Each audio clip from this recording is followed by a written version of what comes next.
J'aimerais ouvrir la parole de Dieu avec vous dans l'évangile de Marc, un texte bien connu, et on va lire à partir du verset 31. Je vais faire une petite lecture, verset 31 à 37.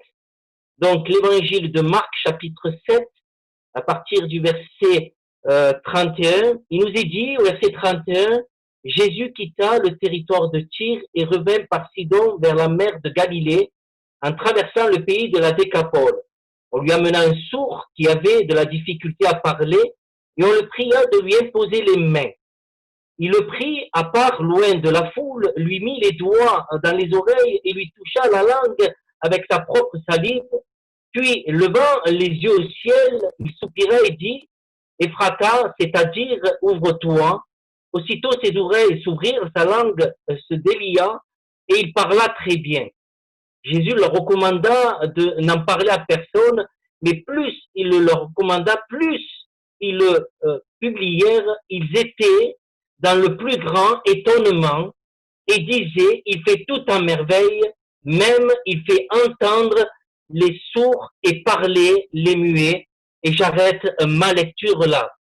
Pour retracer le contexte historique et même géographique, Jésus traverse la Décapole et il s'arrête au sud-est du lac de Génézareth, là où le démoniaque avait été libéré puissamment par Jésus d'une légion de démons, le fameux Gadarénien, celui qui se mit, après la délivrance, à raconter ce que le Seigneur Jésus avait fait dans son cœur, à évangéliser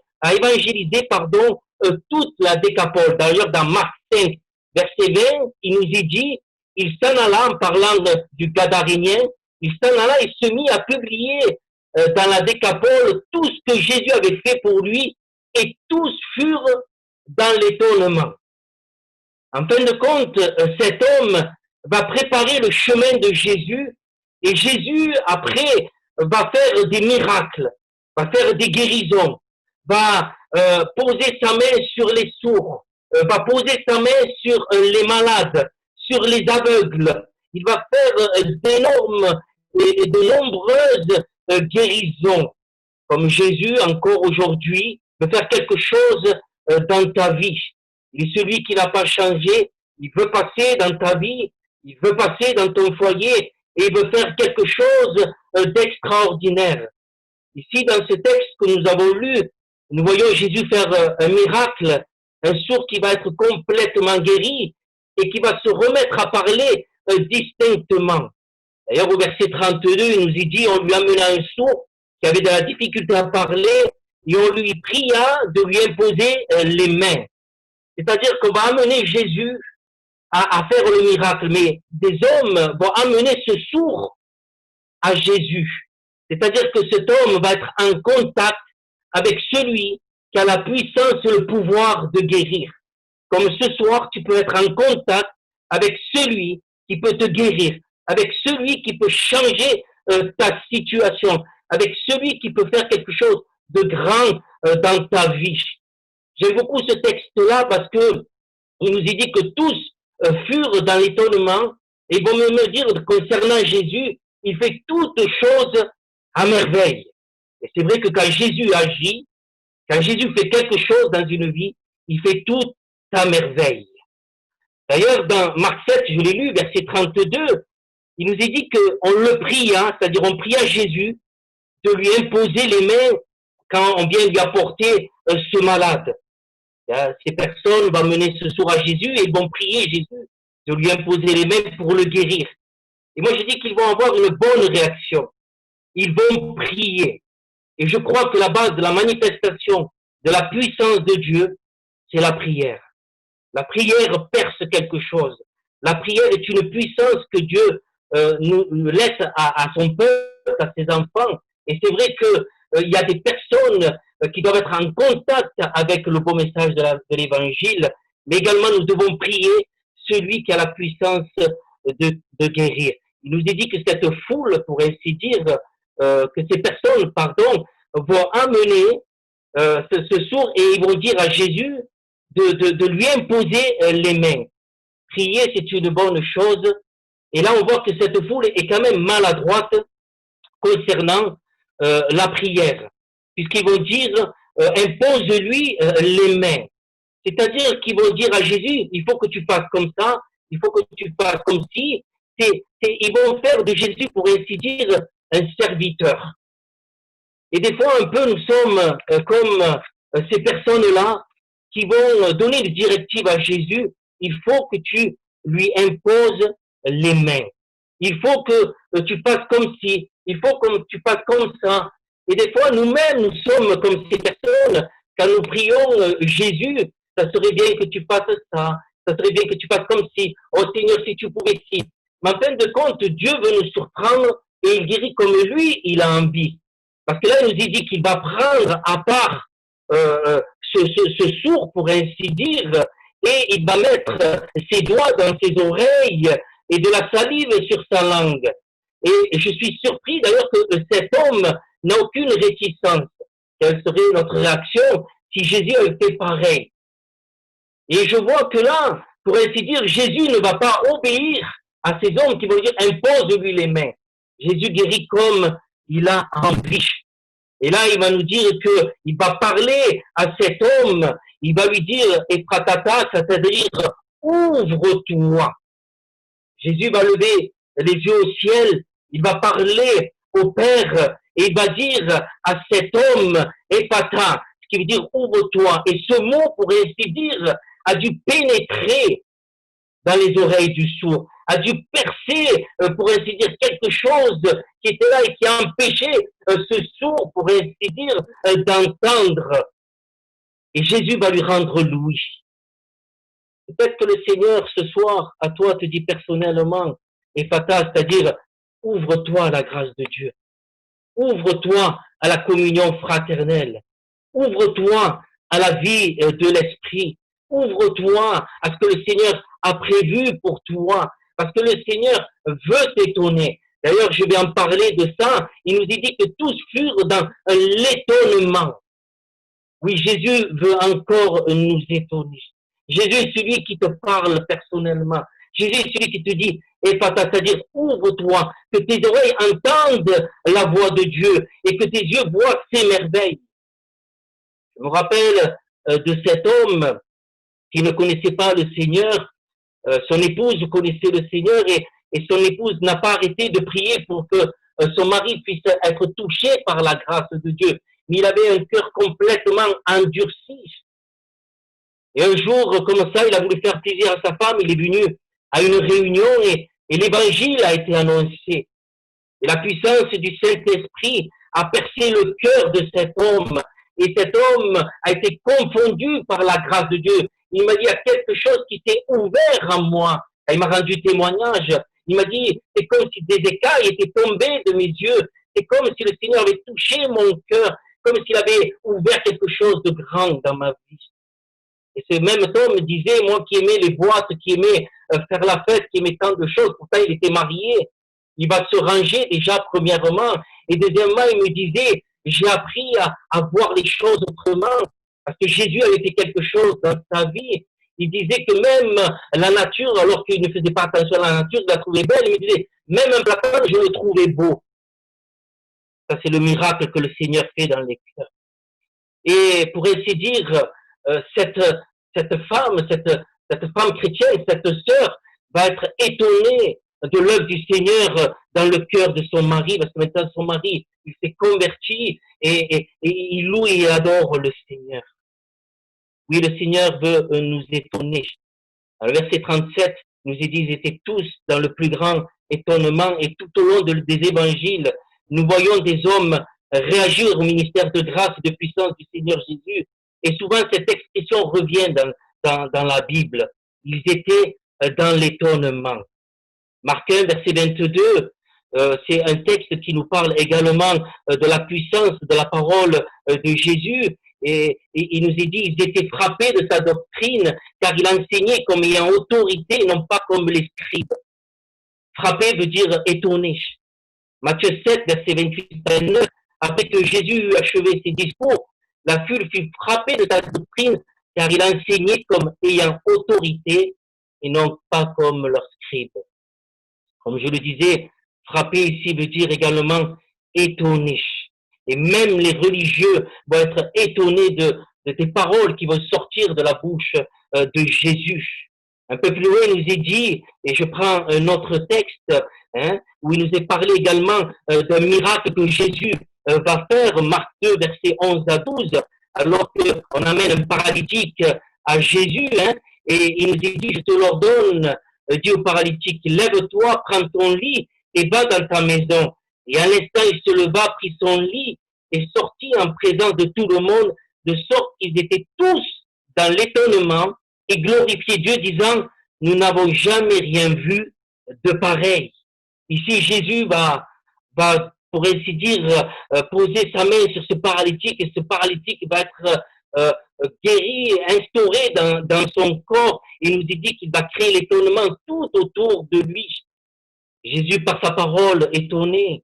Jésus, par sa puissance, également étonné. Et quand Didier a pris la parole pour introduire ces moments, il a dit qu'il est celui également qui est notre soutien dans la tempête.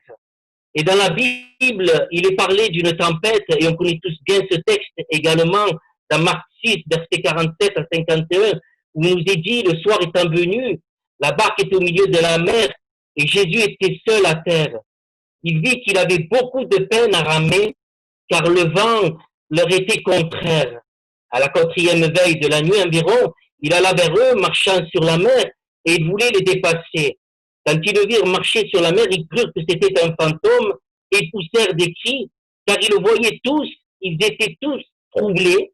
Aussitôt Jésus leur parla et leur dit, rassurez-vous, c'est moi, n'ayez pas peur. Puis il monta vers eux dans la barque et le vent cessa. Ils furent en eux-mêmes tous stupéfaits et remplis d'étonnement. Ici, dans ce texte, nous voyons les disciples, pour ainsi dire, en difficulté. Ils sont dans une barque pour aller de l'autre côté, mais la traversée ne se fait pas sans peine. Ils avaient même beaucoup de peine à ramer car le vent était contraire. Et j'aime bien parler de ce texte-là, et je dis que dans notre vie, nous vivons tous, pour ainsi dire, un jour ou l'autre des tempêtes, des vents contraires. La vie n'est pas tendre, elle est difficile, mais qu'il est rassurant pour ceux qui ont Jésus comme leur sauveur personnel de pouvoir s'appuyer sur Jésus. Ici, les disciples ont beaucoup de peine à avancer, et peut-être c'est ton cas ce soir, tu es dans une véritable tempête, tu as du mal à avancer dans la vie, tu aimerais que les choses changent, tu aimerais que cette tempête puisse s'arrêter depuis des années, elle est là, et regardez ce texte-là, parce que j'aime bien ce que dit Jésus, rassurez-vous, c'est moi, n'ayez pas peur, que Jésus va les rejoindre, il va marcher sur l'eau, et ils vont avoir peur. Et peut-être que tu as peur de cette tempête, tu as peur de cette situation, tu as peur de ne pas t'en sortir, tu as peur de ne pas y arriver. Mais Jésus veut te rassurer ce soir. Il te dit, rassurez-vous, c'est moi, n'ayez pas peur. Il va monter dans la barque, et bien sûr, il faut qu'il monte dans la barque de ta vie. Il faut qu'il vienne dans ta maison, il faut qu'il vienne dans ton foyer. Peut-être que tu traverses une tempête au niveau de tes enfants, au niveau de la famille, au niveau du travail. Une tempête qui est là et qui prend le dessus sur toi, comme je le disais. Il faut que Jésus rentre dans ta vie. Il faut que Jésus vienne dans la barque de ta vie, car lui seul pourra calmer cette tempête et que tu puisses dire, comme les disciples, quand Jésus va calmer cette tempête, il est le Fils de Dieu. Tous étaient stupéfaits et remplis, pour ainsi dire, d'étonnement. Plus loin, dans la parole de Dieu, il nous est parlé aussi que Jésus va ramener à la vie une fille. Il nous est dit que cette fille, elle avait 12 ans, la fille de Jairus, et qu'elle était dans une situation délicate. Et Jairus va interpeller Jésus, lui également, parce qu'il sait que Jésus passe par là, et il va vouloir l'interpeller, comme Jésus passe dans ta vie, veut passer dans ta vie. Et il va crier, et Jésus va dire, ne t'inquiète pas, ta fille, elle est malade, je paraphrase bien sûr, ta fille est malade, mais moi je vais faire quelque chose. Et il nous dit que quand il va arriver à la maison de Jairus, il va la ressusciter. Marc 5, verset 42, aussitôt la jeune fille se leva et se mit à marcher, elle était malade, allongée. On vient même annoncer à Jairus qu'elle est morte, il n'y a plus aucun espoir. Mais Jésus va quand même, il va à la maison de Jairus et il parle à la jeune fille. Il lui dit, jeune fille, lève-toi. Et elle se mit à marcher. Et ils furent, nous y dit, dans un grand étonnement.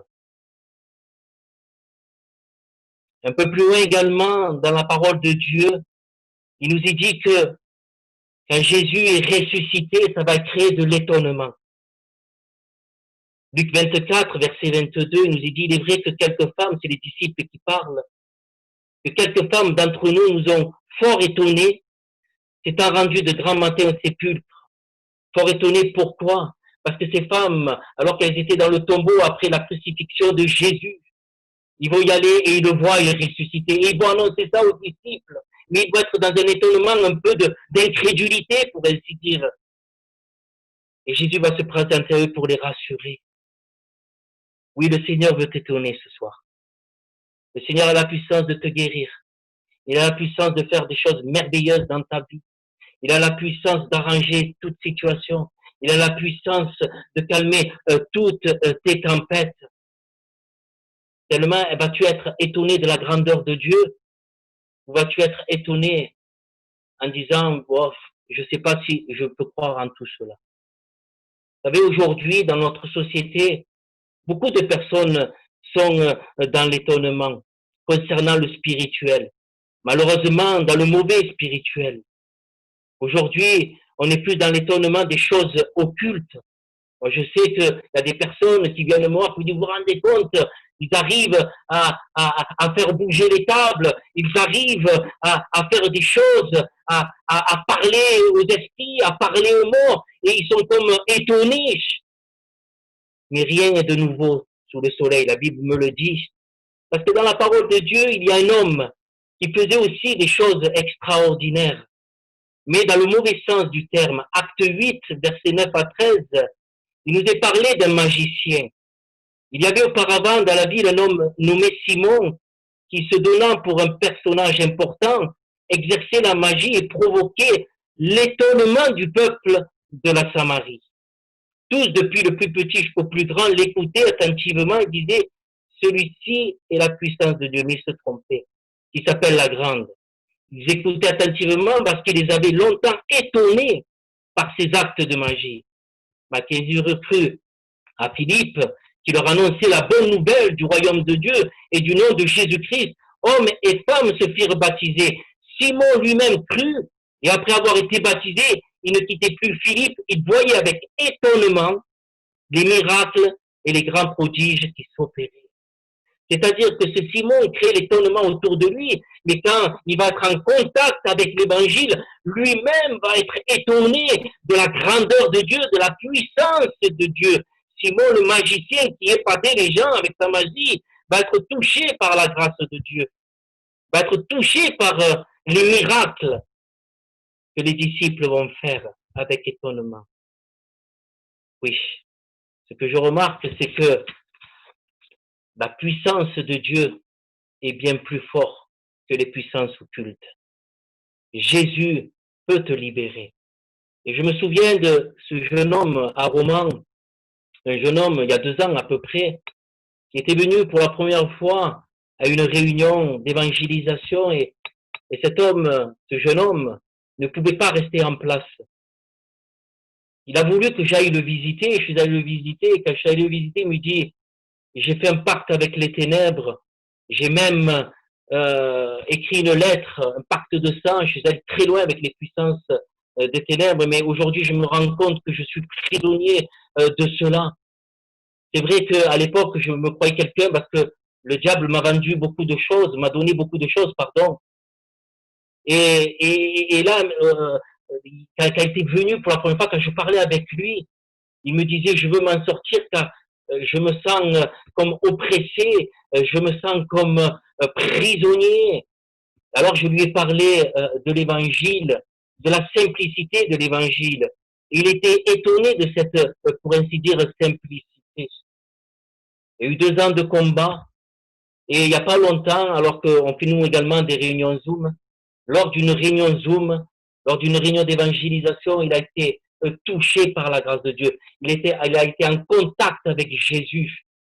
Cette carapace que l'ennemi avait sur lui a été percée parce que la puissance de Dieu perce toutes les carapaces occultes.